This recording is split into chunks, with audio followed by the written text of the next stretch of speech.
Привет, друзья! Всем привет! С вами Макс. И с вами Юля.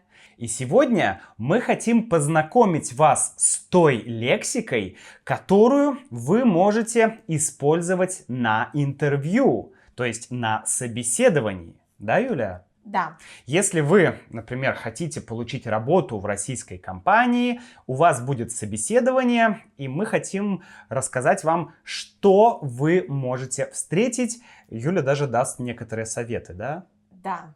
Но сначала я бы хотел поблагодарить вот этих людей, которые оставили комментарии и которые предложили темы для наших диалогов с Юлей. Друзья, спасибо вам большое.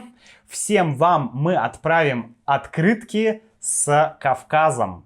Пожалуйста, если вы еще не связались с нами, то напишите мне на вот эту почту learn@russianwithmax.com, и я расскажу вам, как можно получить эту открытку. А сегодня мы отвечаем на вопрос, на предложение, которое прислал Субхам Кумар. И он бы хотел поговорить про собеседование.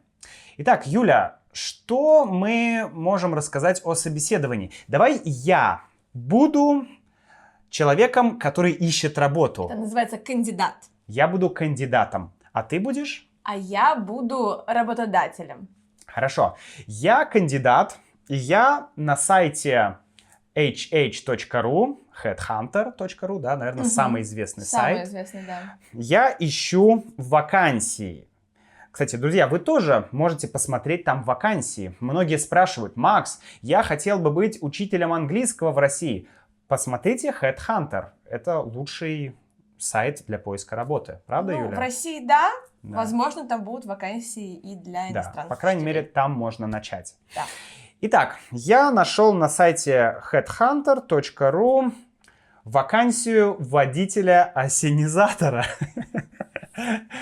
Это человек, который водит специальную машину, которая откачивает... Ну, в общем, ладно, неважно что. Итак, я хочу быть водителем осенизатора. Нетривиальный выбор. Да. Итак, ты прочитал описание вакансии, Да. подумал, да, эта вакансия мне подходит, и откликнулся на вакансию. То есть прислал свое резюме работодателю.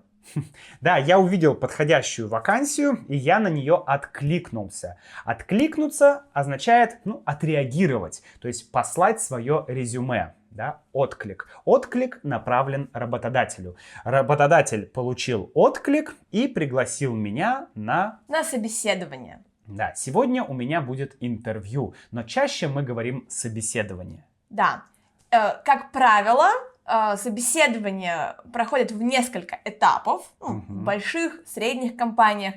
И первый этап – это встреча с менеджером по персоналу, HR, да, его еще называют. Или рекрутер. Или рекрутером. Да. Поэтому сегодня у тебя собеседование на вакансию водитель-осенизатора с менеджером по персоналу. Менеджер по персоналу, отлично. Какие вопросы может задать мне менеджер по персоналу? Обычно собеседование выстраивается следующим образом. Мы поговорим сначала про вас, ваш опыт и ваши ожидания.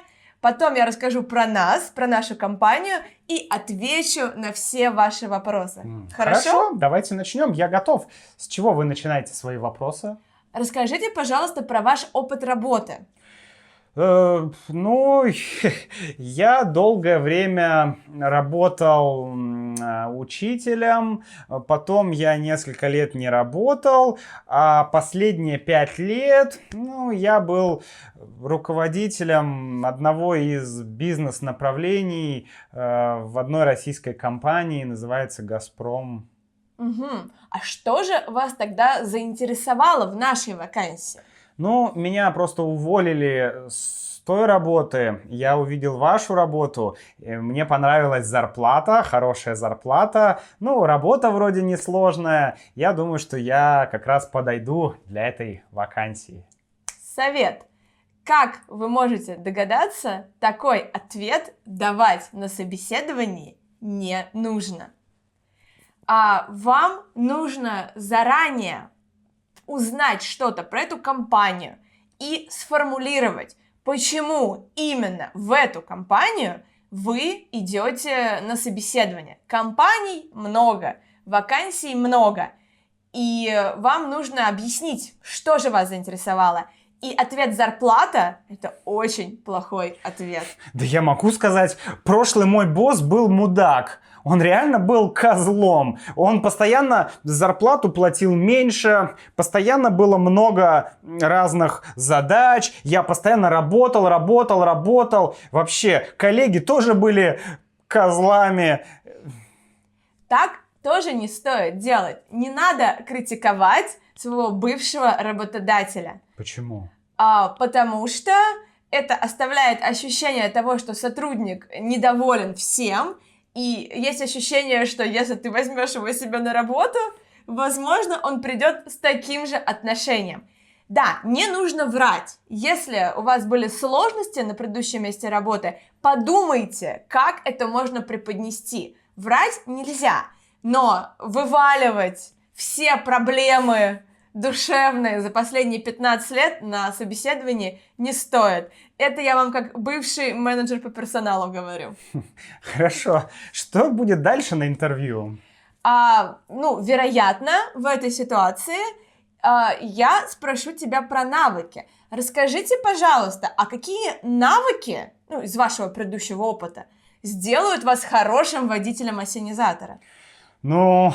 Какие навыки? Я знаю иностранные языки, я могу ездить по разным странам, возить свой груз туда, могу в Америку возить груз, могу в Австралию возить груз, везде я знаю иностранные языки, английский, например. Я умею водить машину хорошо, мотоцикл тоже могу водить, вот. Владею программами разными. Я могу, например, Microsoft Windows 95, 98, Millennium, Microsoft Word, Excel, Microsoft PowerPoint. Я все это знаю, всем этим я владею. Умею работать с социальными сетями. Я занимался продвижением в социальных сетях. И еще моя коммуникабельность, моя стрессоустойчивость на высоком уровне. И еще я легко обучаем, я легко учусь новому. Понятно, спасибо. Совет. Во-первых, не стоит выдавать на собеседовании весь вообще свой багаж знаний. Вас спрашивают, почему вы подходите под эту вакансию. Умение водить машину? Да. Умение строить матрицу в Excel? Не пригодится водителю-ассенизатора.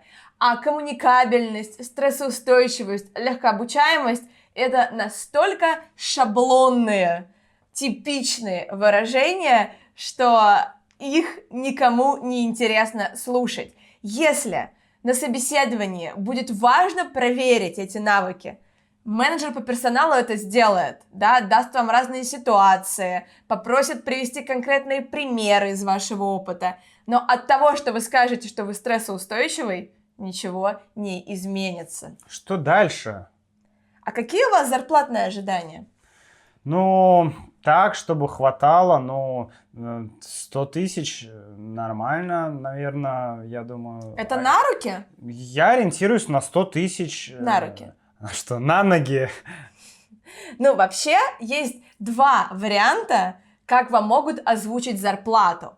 Например, до вычета налога, да, могут сказать гроз или грязными, это все до вычета налога. Угу. Либо после вычета налога. Мы еще говорим чистыми, на руки или нет.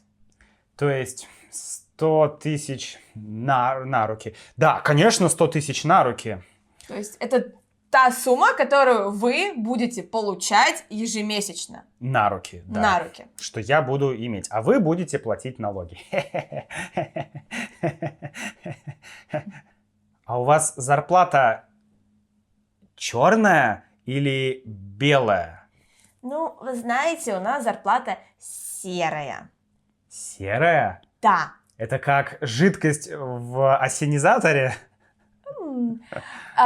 Это означает, что часть суммы мы выплачиваем вам на карточку, и она облагается налогом, мы официально отчитываемся о том, что мы вам столько платим. Ну, вы понимаете, налоги, много денег надо платить, поэтому часть денег мы вам дадим просто в конверте. То есть мне на банковскую карточку придет 30 тысяч, а потом еще 70 тысяч мне просто дадут вот так вот наличными. В конверте, да. Это значит серая зарплата. Ну, окей, это же деньги. Вы же мне точно заплатите? Совет. Не стоит соглашаться на такую схему. Да, конечно, мы вам точно заплатим.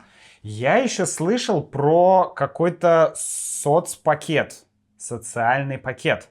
Так, у вас... Вы хотите соцпакет? Я хочу соцпакет. Я хочу ДМС.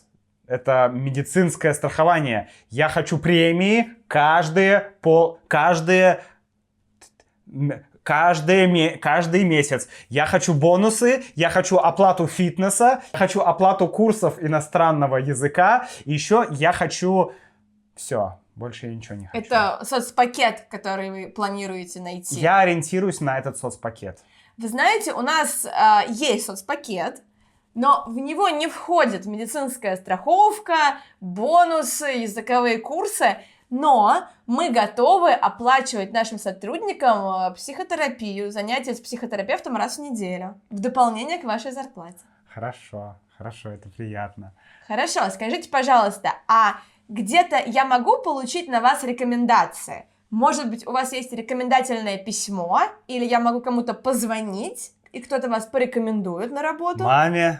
Мама знает, что я вожу уже, я расскажу историю. Мне лет 5 было, меня папа сажал на колени, и я управлял автомобилем. Я с 5 лет за рулем. Мама подтвердит. Папа, правда, не подтвердит. А может быть, есть у вас рекомендательное письмо от какого-то работодателя бывшего? Да он козел. Он мне никогда не напишет никакое письмо. Ну что же, мы поняли, мы обязательно к вам вернемся с обратной связью. Оставьте свой телефончик вон там, и мы вам обязательно перезвоним. А телефон забрать-то можно будет? Мне он нужен, я звоню постоянно, в игры играю. Ну что же, друзья, как вы думаете, прошел ли Макс собеседование? Получит ли он работу водителем ассенизатора?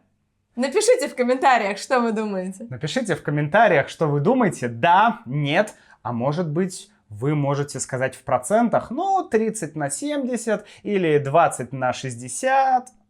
А мне 20 на 80. Мне будет нужно обсудить его опыт и его резюме с руководителем. И, может быть, мы назначим ему второй этап собеседования или откажем в получении этой работы. Нет, не откажете. Напишите, что вы думаете. Чё отказать-то? Я говорю, папка сажал меня на колени, я баранку крутил, я бибикал, я крутил тут... Мышара. Все, короче, завязываем с этим. Все, пока-пока. Пока.